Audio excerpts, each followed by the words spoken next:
Alright, this is 7.5, lesson part 1, division of radical expressions and or rationalizing the denominator.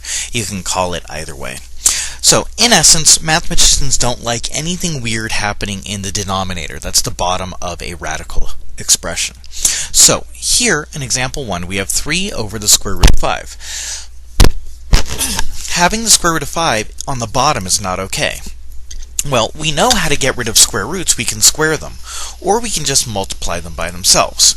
We also know how to make equivalent fractions. So what I'm going to do is multiply the bottom and the top by root 5.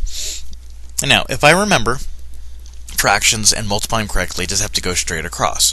So on the top I just get 3 root 5, and on the bottom I have root 5 times root 5, but as we know, a root times itself makes it go away, so we're just left with 5. I can't reduce the 3 and the 5, so that's it for example 1.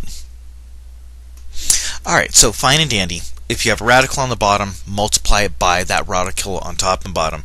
It cancels out. Now, in example 2, we have the square root of a fraction. Well, if we remember, we can take the square root of a fraction and apply it to both the top and the bottom. In other words, when I have the square root of 1/7, I really have the square root of 1 over the square root of 7, which is really just 1 over the square root of 7.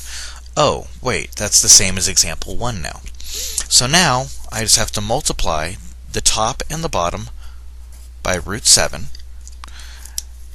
And on the top I have 1 times root 7, or root 7. And on the bottom I have root 7 multiplied by root 7. The roots go away. I get 7. Now, on the last one, I have 6 divided by the cube root of 4. Well, if we remember, when you have a square root, it's what times what, but a cube root is asking what times what times what. In other words, what 3 things multiply to get 4.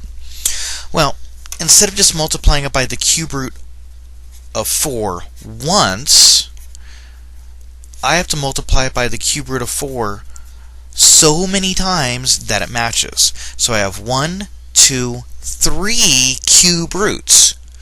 3 cube roots do the same thing that 2 cube roots do, which is cancel out.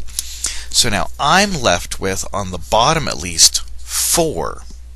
And on the top I have 6. Cube root of 4 times 4 is 16. Haha! Well, I now need to simplify this. I need to simplify this in 2 ways. Let's look at the numbers first. Can I reduce 4 and 6? Yeah, 2 goes into both of them. So I'm going to end up with 3 over 2. Secondarily, I have the cube root of 16. But if I know 16, it's 2 times 8, 2 times 4, 2 times 2. And I'm looking for groups of size 3 because it's a cube root. A 2 comes out and a 2 stays on the inside. So I have times 2 cube root of 2. Hey, do I have a 2 on top and a 2 on the bottom?